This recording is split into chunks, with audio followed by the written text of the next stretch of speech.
Human beings have always been curious about the basic functions of the mind and the body.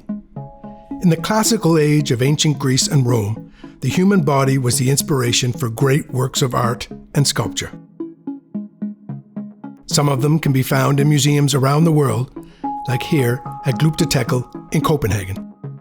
The same age of antiquity also gave birth to some of the earliest known medical scientists. Among them, and perhaps the most famous, Hippocrates, known as the father of medicine.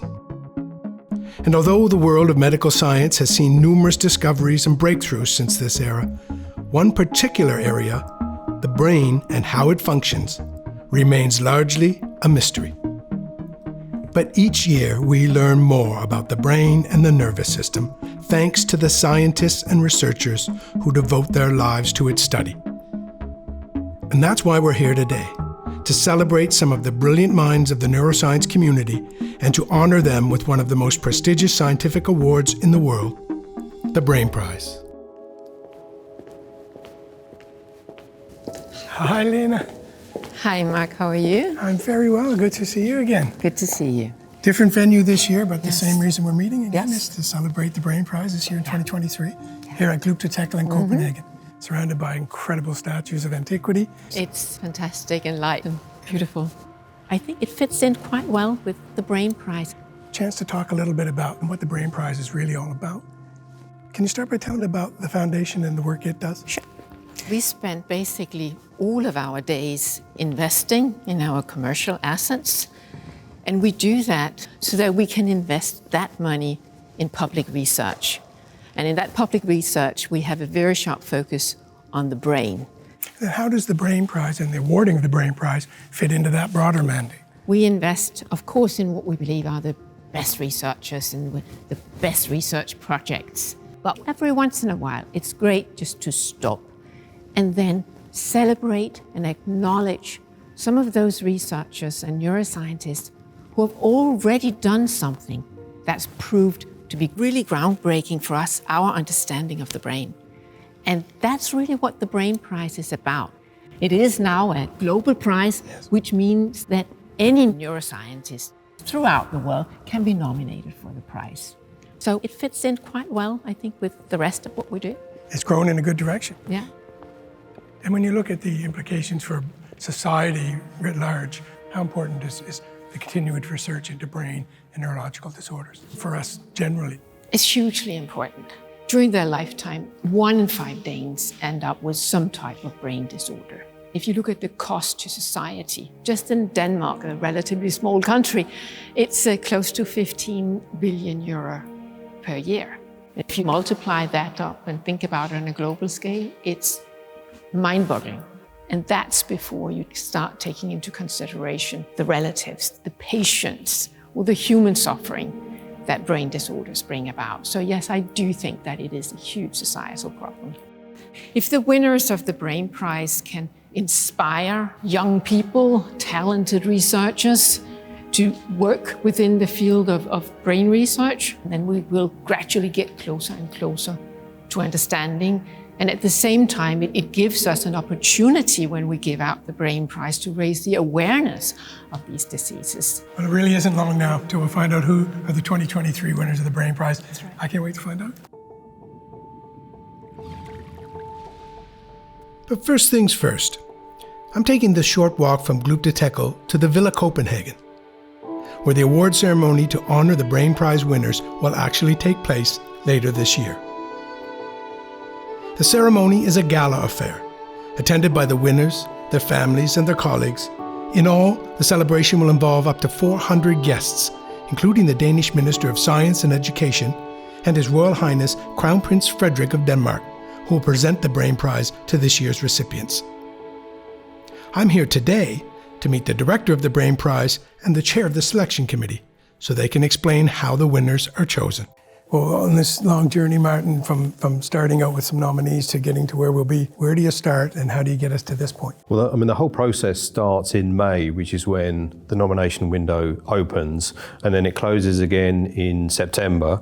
The selection committee then reads all the nominations, and then they met in October and had the agonising task of drawing up a shortlist. And then that shortlist is sent out for peer review to experts in the field. And the selection committee meets again at the beginning of January, and then they have the really difficult job of deciding who this year's winners are. So, yeah, the work of the Brain Prize continues year round pretty much. Richard, when we talk about neuroscience, it's an incredibly broad field. How do you go about it? Well, fundamentally, it comes down to one thing, which is the merit of the science. We have to think about impact and importance. Has an amazing discovery been made, which everybody recognizes is groundbreaking? And have they also started to yield new discoveries? Has it had an impact within other fields of neuroscience? Has it had impact on potential therapeutics or in other ways that might be helping the various diseases of the brain? So those are the two kind of facets of merit that we're thinking about. Richard, I can't ask you to give too much away, but can you tell us a little bit about this year's winners? This year, the winning team, so to speak, is 3 scientists, 2 women and 1 man. And they work in the United States and in Germany and in Britain. And as a group, they've made fundamental discoveries about how connections are formed as the brain develops very early in life, and then how in the adult brain there is the possibility of having all the molecular machinery that these brain cells need to do their job, and how they get to be in the right place at the right time. So it's an exciting story.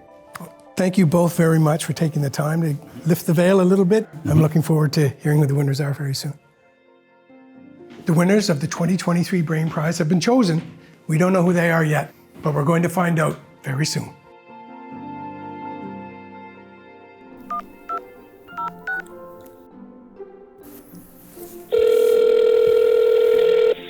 So the 3 winners are Michael Greenberg from Harvard University, Erin Schumann, who works at a Max Planck Institute in Frankfurt in Germany, and Christine Holt from the University of Cambridge.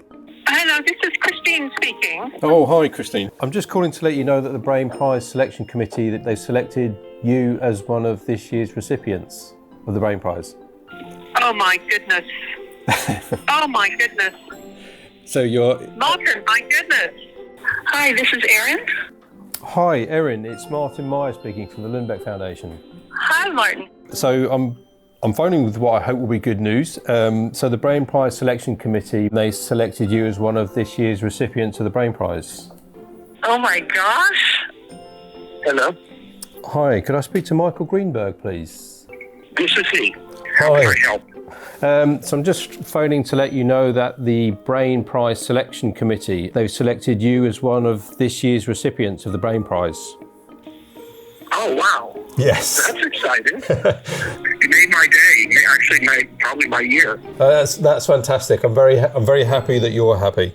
Christine Holt is a developmental neurobiologist. She's always been fascinated by how from the earliest stages the brain grows and makes the right connections. And she's used a number of different systems to study this process. One she's used a lot is how the axons of the retinal ganglion cells, which are responding to light to enable us to see, find their way into the brain. And one of her absolutely key discoveries was that this process is not controlled exclusively by the cell body, but messenger RNAs are sent out to these growth cones that are finding their way, and they there make proteins which interact with guidance cues that are being sensed outside the growth cones and help to guide either to go straight on or to turn right. So that local protein synthesis is absolutely fundamental for making these connections correctly. The award ceremony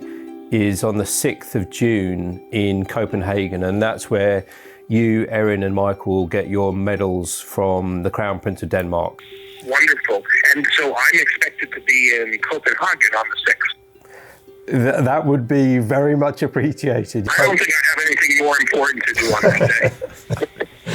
Michael Greenberg's research has addressed the fascinating question of how nature, in the form of the expression of genes, and nurture, in the form of the environment and our reaction to the environment, interact and cooperate for proper brain function. And what he's been able to do by looking at so-called activity-dependent gene transcription, is get down to the study of this process at the deep molecular and cellular end circuit level. By studying it at that level, he's been able to identify specific, what's called immediate early genes, and he's been able to see exactly what further steps happen after their expression. And that detail matters because once you have that, you're in a position to spot where things might go wrong.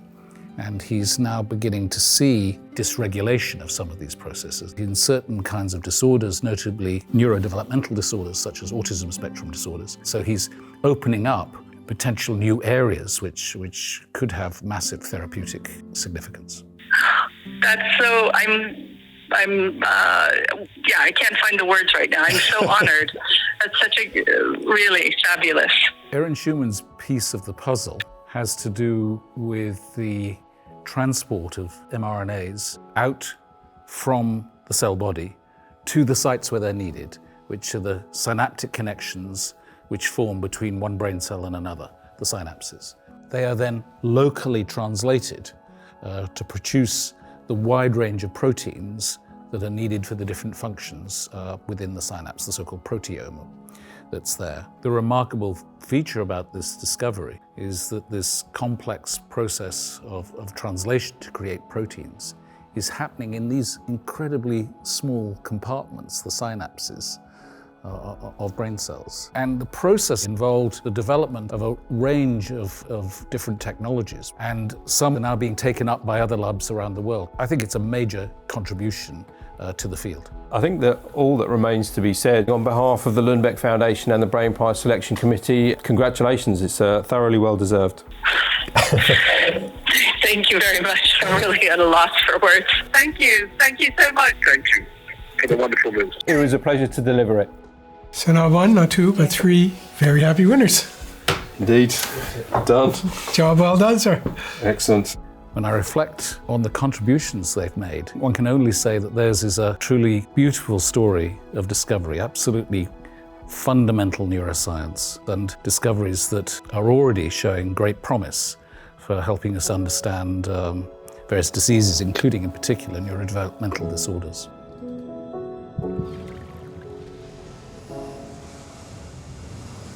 Dear Erin, Christine, and Michael, on behalf of the Lundbeck Foundation, I want to congratulate you on being the 2023 winners of the Brain Prize. And I want to thank you for all your hard work and your dedication to solving some of the mysteries of the brain. Thank you. I'm absolutely thrilled to hear the news that Christine Holt, Erin Schumann, and I have the great honor to be awarded the Brain Prize for 2023. I'm really proud to share the prize with Mike Greenberg, whose work I've admired and been influenced by for decades, and also to share the prize with my dear friend, Christine Holt. It's been an exciting journey of discovery that may eventually lead to advances in therapies for neurodegenerative disease and neural repair. Our successes over the years are without question due to the hard work and creativity of my many laboratory colleagues, including fantastic students, postdoctoral fellows, and research assistants. The prize is an incredible recognition of the work that we've been doing over the last 40 years. I'm very grateful to the Lundbeck Foundation for their extremely generous support of neuroscience research and for this great recognition of our efforts and our discoveries. Thank you.